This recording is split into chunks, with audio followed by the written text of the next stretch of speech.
In a land where freedom bears the price of blood, better to live one day as a lion than 100 years as a lamb. Attributed to William Wallace, 1297. The heavy bells of Dunfermline Abbey toll through the misty Scottish air in the fateful year of 1286, their somber peals announcing a moment that would forever alter the course of two proud nations. King Alexander III of Scotland lies dead, his body broken in a tragic riding accident on a stormy night. The last of his direct bloodline, his passing marks the end of an era of relative peace and prosperity between Scotland and its powerful southern neighbor. In the frost-laden air of the Highlands, where ancient stones stand witness to centuries of Scottish history, an unsettling question echoes across glens and mountaintops. Who shall now wear the crown of Scotland? The answer to this seemingly straightforward query would unleash decades of bloodshed, heroism, and sacrifice that would forge the very soul of a nation. The death of Alexander III could not have come at a more precarious time. His only surviving heir, his granddaughter Margaret, the Maid of Norway, is but a child of 3. As the Scottish nobles gather in hushed councils, their breath visible in the cold air of stone castles, dark whispers of opportunity and ambition begin to spread. To the south, in his fortress at Westminster, Edward I of England, already dubbed the Hammer of the Scots, sees his chance. A brilliant military commander and ruthless strategist, Edward's calculating eyes turn northward. In his mind, the dream of a unified British Isles under English rule seems suddenly within reach. The chess pieces are set, though none yet realize the magnitude of the game about to unfold. The stakes could not be higher. Scotland's very identity as a free nation hangs in the balance. The coming years would witness the rise of legendary figures whose names would echo through the centuries. William Wallace, Robert the Bruce, men who would choose the path of the lion, preferring to die on their feet than live on their knees. This is not merely a tale of politics and power, but a story of the indomitable human spirit, of ordinary men and women who would rise to extraordinary heights in defense of their homeland. Through blood-soaked battlefields and desperate sieges, through triumph and tragedy, the Scottish people would demonstrate that freedom, indeed, is worth any price. Welcome to Modern Age Chronicles. Join us as we delve into this epic chapter of history, where the fate of nations turned on the courage of individuals, and where the echoes of ancient battles still resonate in our modern world. If you value these journeys through time, remember to subscribe to our channel and join our growing community of history enthusiasts. Together, let's explore the moments that shaped our world. The story of Scotland's fight for independence is about to unfold. Are you ready to witness history? Our tale centers on 3 remarkable figures who would shape the destiny of both England and Scotland, each leaving an indelible mark on history that resonates to this day. Edward I Longshanks stands as one of medieval England's most formidable monarchs. Rising to an imposing height of 6 feet 2 inches, extraordinary for his time, his physical presence matched his towering ambitions. They called him Longshanks for his height, but it was his sharp mind that truly set him apart. A brilliant military tactician, Edward revolutionized warfare through his mastery of the longbow and innovative castle designs. Yet behind the warrior king lay a man of profound complexity. His marriage to Eleanor of Castile transcended typical royal unions, blossoming into a genuine love story that shaped his reign. When Eleanor died in 1290, Edward ordered the construction of elaborate stone crosses at each stop of her funeral procession, the famous Eleanor crosses, a testament to his deep personal grief. This loss seemed to harden something within him, perhaps contributing to his later ruthlessness in Scotland. William Wallace emerges from the mists of history as an unlikely hero. Born to minor nobility in Elderslie, nothing in his early life suggested he would become Scotland's greatest freedom fighter. Standing well over 6 feet tall himself, Wallace combined physical prowess with tactical genius. His guerrilla warfare techniques would revolutionize military thinking, proving that a smaller force could triumph through superior strategy and knowledge of terrain. Wallace's transformation from obscure nobleman to national hero began with small acts of resistance, but it was the Battle of Stirling Bridge in 1297 that cemented his legacy. Here, he demonstrated that Scottish spearmen could defeat English heavy cavalry through superior positioning and tactical innovation. Yet his story ended brutally in London in 1305, where his execution, being hanged, drawn, and quartered, would only serve to immortalize him as a martyr for Scottish independence. Robert the Bruce presents perhaps the most complex character in our story. Born into the powerful Bruce family, His early years saw him carefully navigating between English and Scottish interests. His journey from pragmatic nobleman to national hero, and eventually King of Scots, represents one of history's most remarkable personal transformations. The Bruce's military genius manifested differently from Wallace's. While Wallace excelled at large-scale battles, Bruce perfected the art of hit-and-run tactics. His victory at Bannockburn in 1314 stands as a masterpiece of medieval warfare, combining strategic brilliance with innovative use of terrain and infantry tactics. What truly sets these three men apart is how their personal struggles reflected the larger conflict between England and Scotland. Edward I's vision of a unified Britain collided with Scotland's fierce independence. Wallace's unwavering dedication to freedom inspired generations of resistance.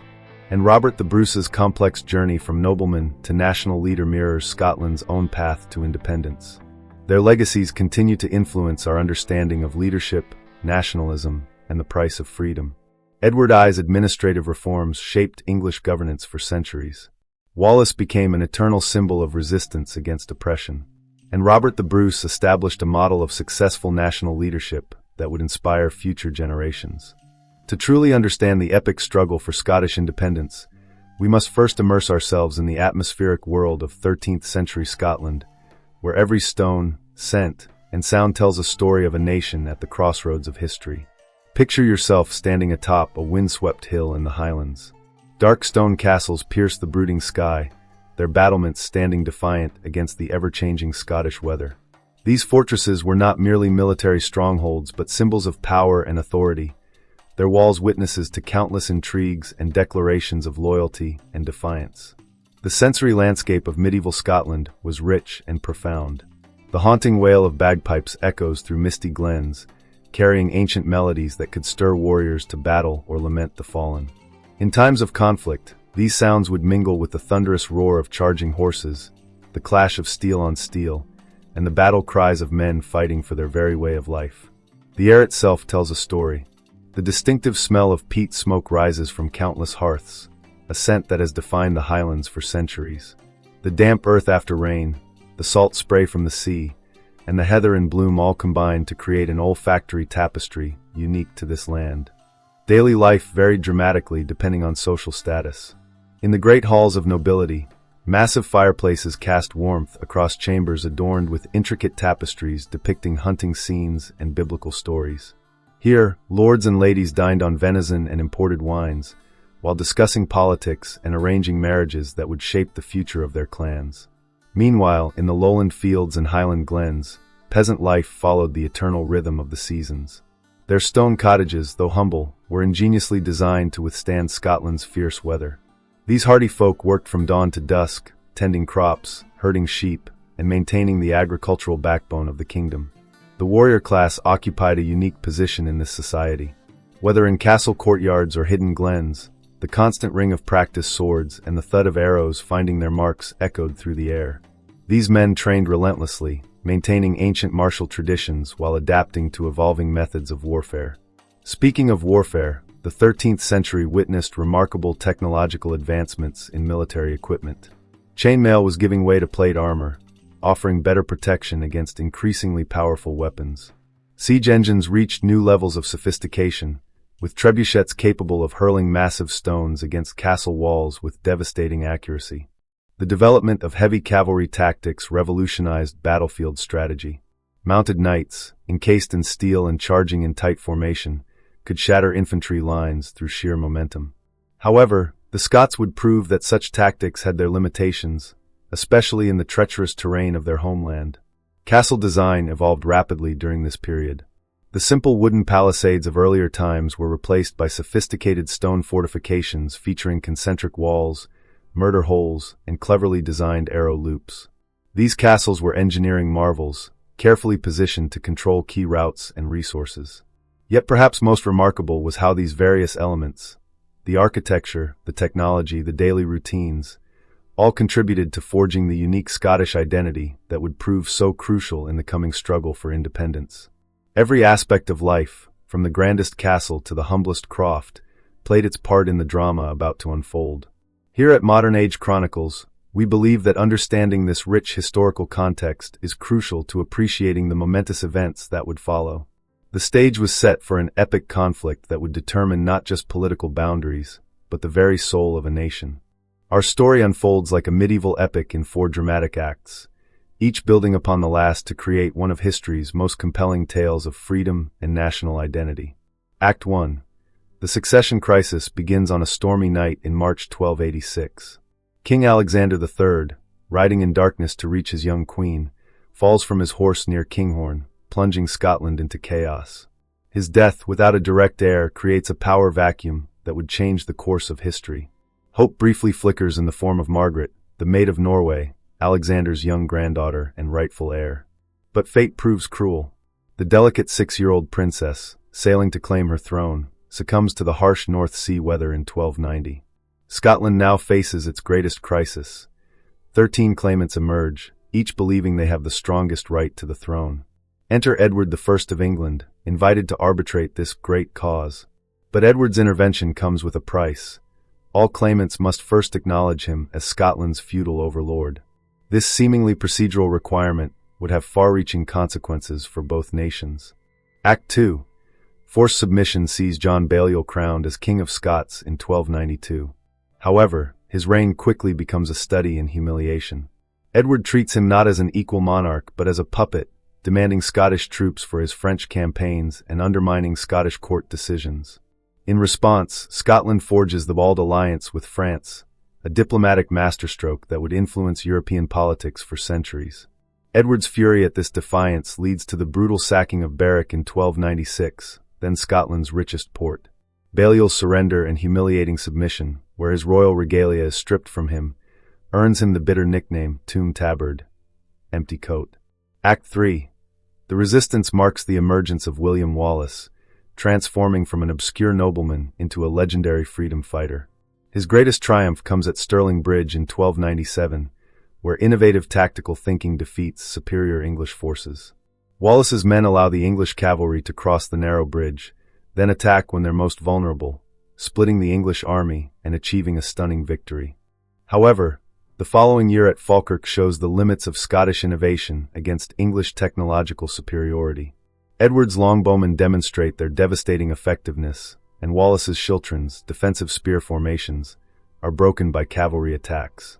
Wallace escapes but is eventually captured in 1305 through betrayal. His execution in London is deliberately brutal, designed to break Scottish spirit. Instead, it ignites it. Act 4. Redemption centers on Robert the Bruce's transformation from pragmatic nobleman to national hero. After killing his rival John Comyn in a church in 1306, Bruce claims the throne but faces initial defeats. Forced into hiding, he learns valuable lessons, developing guerrilla tactics perfectly suited to Scotland's terrain. The culmination comes at Bannockburn in 1314. Over 2 days of brutal fighting, Bruce's smaller force defeats Edward II's army through superior tactics, knowledge of terrain, and innovative use of schiltrons as offensive rather than just defensive formations. This victory effectively secures Scottish independence, though it wouldn't be formally recognized until 1328. This epic struggle showcases how leadership, innovation, and unwavering determination can overcome seemingly insurmountable odds. The consequences would echo through centuries, shaping not just Scottish and English history, but offering inspiration to independence movements worldwide. The story of Scotland's struggle for independence isn't merely legend. It's documented through a rich tapestry of historical sources that continue to provide insights into this pivotal period of British history. The Lanercost Chronicle stands as one of our most valuable primary sources. Written by monks at Lanercost Priory near the Scottish border, it provides a uniquely intimate perspective on the conflict. These holy men recorded not just major battles and political events, but also the daily impact of war on common people. Their accounts of Wallace's raids and Bruce's campaigns offer details that humanize these larger-than-life figures. Edward I's court documents reveal the methodical nature of his administration and military campaigns. The meticulous records of troops, supplies, and fortification plans show us a ruler who left nothing to chance. Particularly fascinating are the financial records, detailing the enormous cost of maintaining an army in Scotland, evidence of just how determined Edward was to maintain his grip on the north. The Westminster Abbey records provide invaluable insights into the ceremonial and political aspects of the conflict. The detailed accounts of John Balliol's coronation as King of Scots, and later his humiliating submission to Edward I, paint a vivid picture of medieval political theater and the importance of symbolic gestures in medieval governance. Perhaps most compelling is the Declaration of Arbroath, the Scottish nobility's letter to Pope John XXII in 1320. This remarkable document, often called medieval Scotland's Declaration of Independence, eloquently argues for Scottish sovereignty. Its famous words still resonate: "For as long as 100 of us remain alive, we will never consent to submit to English rule. For it is not for glory, riches, or honors that we fight, but for freedom alone, which no honest man gives up except with his life." Archaeological evidence continues to enrich our understanding. The battlefield of Bannockburn has yielded arrowheads, broken weapons, and personal items that tell the human story of this crucial confrontation. Recent archaeological surveys using advanced technology have helped reconstruct the exact positioning of troops and the tactics employed. Military artifacts recovered from various sites provide tangible links to the period. Sword fragments, chainmail pieces, and arrowheads tell us about the evolution of warfare. The discovery of English longbow arrows at multiple battle sites confirms contemporary accounts of their devastating effectiveness. The strategic castles of the period, though now in ruins, still stand as silent witnesses to this turbulent era. Stirling Castle's location overlooking the Forth crossing points demonstrates why it was so fiercely contested. Edinburgh Castle's defenses show how medieval military architecture adapted to meet new challenges. Modern archaeological techniques continue to reveal new insights. Ground-penetrating radar has identified previously unknown structures at battle sites. Chemical analysis of weapon fragments has shown how medieval smiths adapted their techniques for war. Each discovery adds another piece to this historical puzzle. Now, we'd love to hear from you. If you could examine one historical artifact from this period, what would it be and why? Share your thoughts in the comments below. Remember to subscribe to Modern Age Chronicles for more fascinating journeys through history, and hit that like button if you enjoyed this evidence-based exploration of Scotland's fight for independence. The legacy of Scotland's struggle for independence lives on in these documents and artifacts. Each piece of evidence tells a story. What story will we discover next? The struggle for Scottish independence under Edward I created ripples through history that continue to shape our world today. Let us explore the profound consequences of this pivotal period and its enduring legacy. The immediate aftermath of the Wars of Independence transformed Scottish society fundamentally. The forging of national identity emerged as perhaps the most significant immediate consequence. Through shared sacrifice and struggle, the diverse peoples of Scotland, Highlanders, Lowlanders, Norse-influenced Islanders, found common cause and began to see themselves as one nation. This new sense of Scottishness transcended traditional clan loyalties and regional divisions. The crucible of war proved to be an incredible laboratory for military innovation. The tactics developed during this period, particularly the use of schiltrons and guerrilla warfare, influenced military thinking throughout medieval Europe. Scottish commanders demonstrated that disciplined infantry could defeat heavy cavalry, challenging the prevailing military doctrine of the time. These lessons would resonate through centuries of warfare. The feudal system in Scotland underwent significant reorganization in the wake of independence. Robert the Bruce rewarded his loyal supporters with land and titles, creating a new nobility whose power derived from their service to the nation rather than traditional feudal obligations. This restructuring helped centralize royal authority while creating a more cohesive aristocratic class. The legacy of this period continues to reverberate in contemporary Scotland. Modern Scottish popular culture draws heavily from this era, with films, books, and television series regularly revisiting these events. The figures of Wallace and Bruce have become powerful symbols of Scottish identity and independence, their stories retold and reinterpreted for each new generation. The independence struggle has become a touchstone in modern debates about Scottish autonomy. References to Bannockburn and the Declaration of Arbroath regularly appear in contemporary political discourse, particularly during discussions about Scottish independence from the United Kingdom. The medieval struggle provides powerful metaphors and precedents for modern political movements. National symbols and traditions dating from this period remain vital parts of Scottish culture. The lion rampant, used by Scottish kings including Robert the Bruce, continues to serve as a powerful national symbol. Even tourist attractions like the Wallace Monument and Bannockburn Visitor Centre help keep these historical memories alive, while contributing to Scotland's modern economy. The educational impact of this period cannot be overstated. Scottish schools extensively cover this era, ensuring each new generation understands their nation's struggle for independence. This historical knowledge helps shape modern Scottish identity and informs current debates about Scotland's place in the world. The diplomatic consequences of this period also proved long-lasting. The Auld Alliance with France, though originally forged as a military necessity against England, established Scotland as a player in European politics and created cultural connections that survive to this day. Scottish soldiers would serve with distinction in French armies for centuries to come.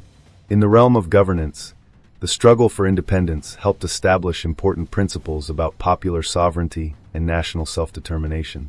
The Declaration of Arbroath's assertion that the king's authority derived from the people, not divine right, was revolutionary for its time and continues to influence political thought. The architectural legacy remains visible in Scotland's landscape. Castles built or strengthened during this period stand as testament to the era's military innovations and continue to draw visitors from around the world. These structures help modern people connect tangibly with this crucial period in Scottish history. The impact on literature and arts has been equally profound. From medieval ballads to modern novels, the struggle for Scottish independence has inspired countless creative works. These artistic interpretations help keep historical memory alive while allowing each generation to find new meaning in these ancient events. Perhaps most significantly, this period provides enduring lessons about leadership, resistance to oppression, and the power of national unity in the face of overwhelming odds. These themes continue to resonate with people worldwide, making Scotland's medieval struggle for independence relevant to modern audiences everywhere.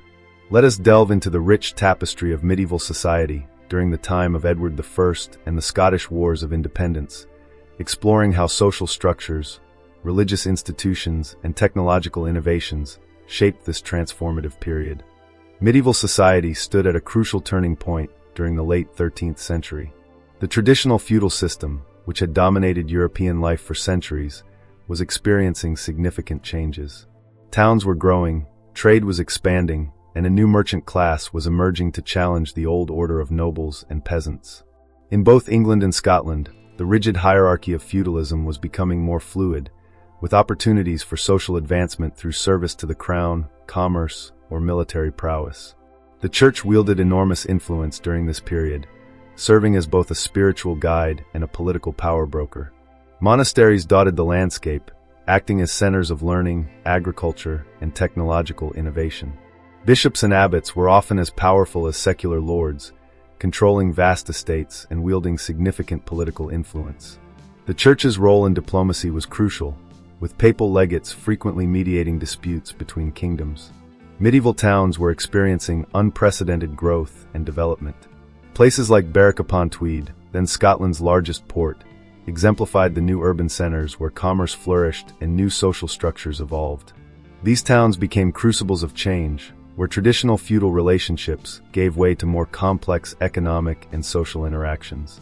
Guilds emerged as powerful forces, regulating trade and providing social support for their members. Military architecture underwent revolutionary changes during this period.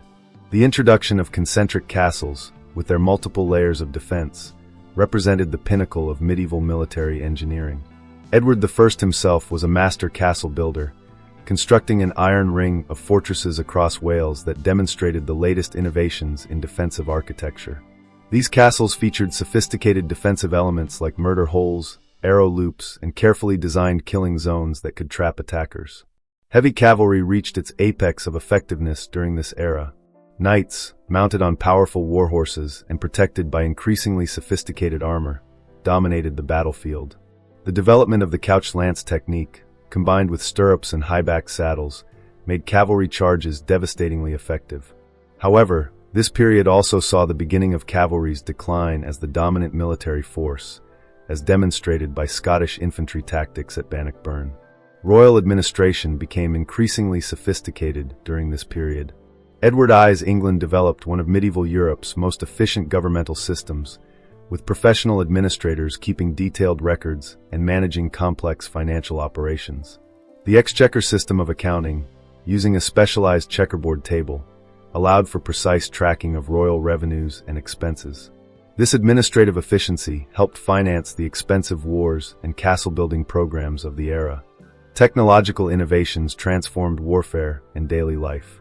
The English longbow, which proved so devastating in battles against the Scots, represented a quantum leap in military technology. Its range, power, and rate of fire made it the medieval equivalent of an automatic weapon. Innovations in armor production, including the early development of plate armor, changed battlefield dynamics. Agricultural innovations continued to improve medieval life. The heavy plow, crop rotation, and better horse harnesses increased food production, supporting growing urban populations.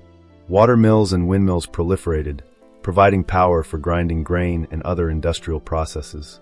These technological advances helped create the economic surplus that funded castle building and supported armies in the field. The period saw significant developments in education and learning.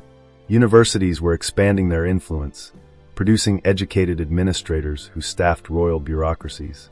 The use of written records increased dramatically, leading to better administration and providing us with detailed historical sources. Latin remained the language of learning, but vernacular languages were increasingly used for administrative and literary purposes. Trade networks were becoming more sophisticated, linking Scotland and England to continental Europe and beyond. Wool trade particularly flourished, providing crucial revenue for both kingdoms.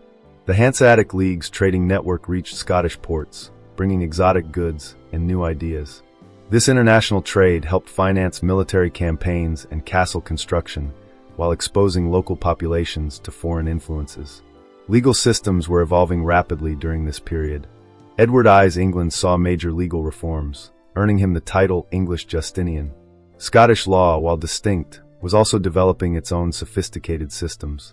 The increasing use of written records in legal proceedings helped establish precedents that would influence legal development for centuries. The role of women, while still restricted by modern standards, showed some complexity during this period. Noble women could wield significant influence through marriage alliances and estate management. Queens like Eleanor of Castile, Edward I's wife, demonstrated that women could be powerful political actors even within the constraints of medieval society. As we conclude our exploration of the Scottish Wars of Independence, let us pause to consider some deeper questions and draw meaningful connections to our present world. These reflections help us understand not just what happened, but why these events continue to resonate through the centuries. The Scottish resistance movement under Wallace and Bruce offers fascinating parallels to modern independence movements worldwide. The methods they employed, from guerrilla warfare to diplomatic alliances and public declarations of sovereignty, established patterns that would be repeated throughout history. Consider how the declaration of Arbroath's eloquent defense of national sovereignty foreshadowed modern concepts of self-determination and popular sovereignty. The power of historical memory in shaping national identity cannot be overstated. The Scots' struggle for independence became a founding myth that continues to define Scottish identity. Stories of Wallace's defiance and Bruce's perseverance are not merely historical accounts, but living narratives that inform contemporary Scottish self-understanding. These tales are passed down through generations, taught in schools, depicted in art, and referenced in political discourse. Historical perspectives on these events have evolved significantly over time. English chronicles from the period portrayed Edward I as a rightful overlord bringing order to a chaotic region. Scottish sources celebrated resistance leaders as freedom fighters. Modern historians strive to understand these events in their complex context, acknowledging that truth often lies between competing narratives. This reminds us to question how our own biases might influence our interpretation of current events. Contemporary separatist movements often draw inspiration from Scotland's medieval struggle. From Catalonia to Quebec, independence advocates frequently reference the Scottish experience. The success of medieval Scotland in maintaining its independence against a more powerful neighbor provides a powerful precedent for modern independence movements. Yet the historical context was vastly different, raising questions about the validity of such comparisons. Questions of national sovereignty remain highly relevant today. The medieval Scottish struggle presaged modern debates about national self-determination versus regional integration. As the European Union evolves and nationalist movements gain strength worldwide, the tensions between independence and interdependence that characterized medieval Anglo-Scottish relations find new relevance. Leadership during crisis reveals timeless patterns. Wallace's ability to unite diverse factions behind a common cause, and Bruce's persistence in the face of repeated setbacks, offer lessons for modern leaders. Their experiences demonstrate how personal charisma must be balanced with practical leadership skills to achieve lasting results. The role of international alliances in independence movements provides another worthy topic for reflection. The Auld Alliance between Scotland and France demonstrates how smaller powers can maintain independence by playing larger powers against each other. Similar dynamics continue to influence international relations today. Economic factors in independence movements deserve careful consideration.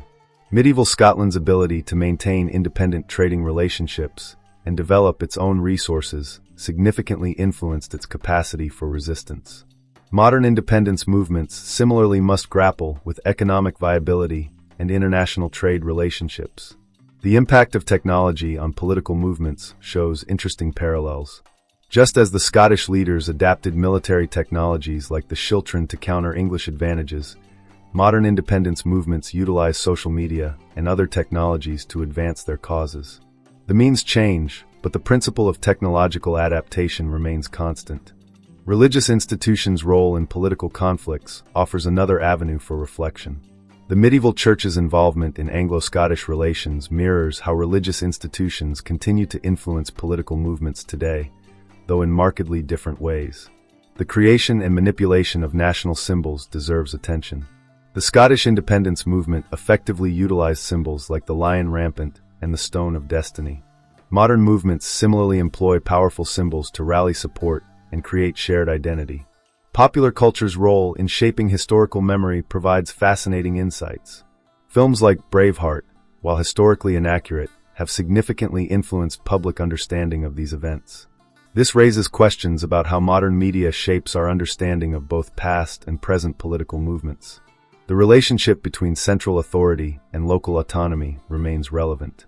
The Scottish experience demonstrates how regions can maintain distinct identity while participating in larger political structures. This tension between local and central authority continues to influence political debates worldwide. What makes a nation? Is it shared territory, common language, mutual defense, or something more intangible? The Scottish experience suggests that national identity emerges from a complex interaction of factors, shared struggle, common purpose, and collective memory all playing crucial roles. Welcome to a special segment where we uncover the fascinating details, lesser-known stories, and intriguing mysteries that lie beneath the surface of the Scottish Wars of Independence. These hidden narratives add rich texture to our understanding of this pivotal period. The tale of Robert the Bruce's heart ranks among history's most remarkable stories. Upon his death in 1329, Bruce requested that his heart be removed and carried on crusade against Scotland's enemies. The valiant Sir James Douglas undertook this mission, carrying the king's embalmed heart in a silver casket. In Spain, fighting against the Moors, Douglas met his end. According to legend, he threw the casket containing Bruce's heart ahead of him into battle, crying, "Lead on, brave heart, as you always have." The heart was recovered and returned to Scotland, where it rests today in Melrose Abbey, marked by a small plaque bearing witness to this extraordinary journey. William Wallace's life spawned numerous legends, some rooted in truth, others pure folklore. Stories tell of his enormous sword, supposedly 7 feet long. While likely exaggerated, Wallace's exceptional height is historically documented. Tales speak of his ability to disappear into forests, using an intimate knowledge of Scotland's landscape to evade capture. While Hollywood's Braveheart took considerable liberties with history, the real Wallace's strategic genius and leadership abilities were, if anything, understated. Daily life for medieval soldiers on campaign revealed fascinating details about medieval warfare. Soldiers carried dried oats called sowens that could be quickly prepared into porridge. They developed techniques for keeping warm in Scotland's harsh climate, including wearing multiple layers of wool and using heather as bedding.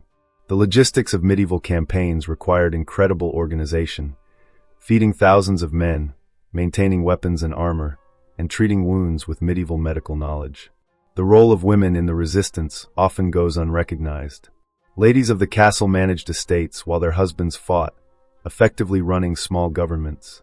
Some, like Isabella Macduff, Countess of Buchan, actively participated in the resistance. She crowned Robert the Bruce king, defying English authority. Other women served as messengers, their movements drawing less suspicion than armed men. The washerwomen of Scottish camps often gathered crucial intelligence about enemy movements. Medieval espionage networks operated with surprising sophistication. Merchants, pilgrims, and traveling friars served as information gatherers.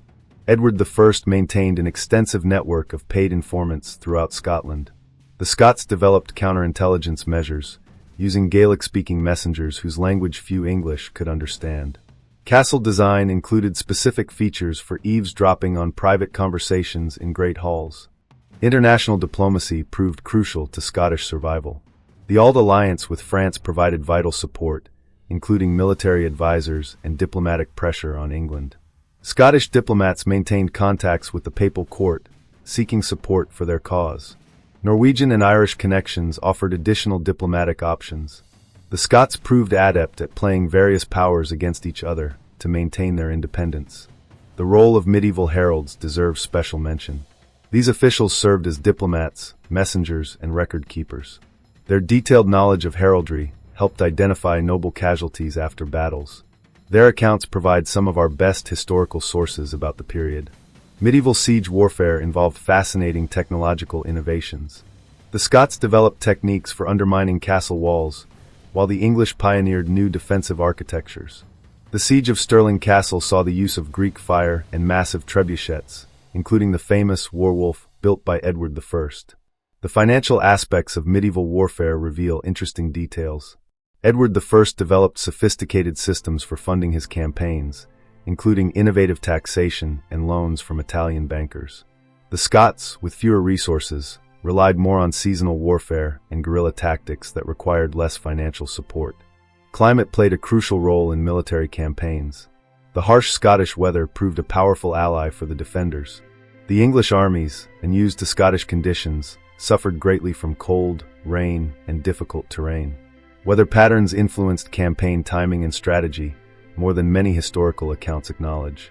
And now, dear viewers of Modern Age Chronicles, we invite you to become part of our historical journey.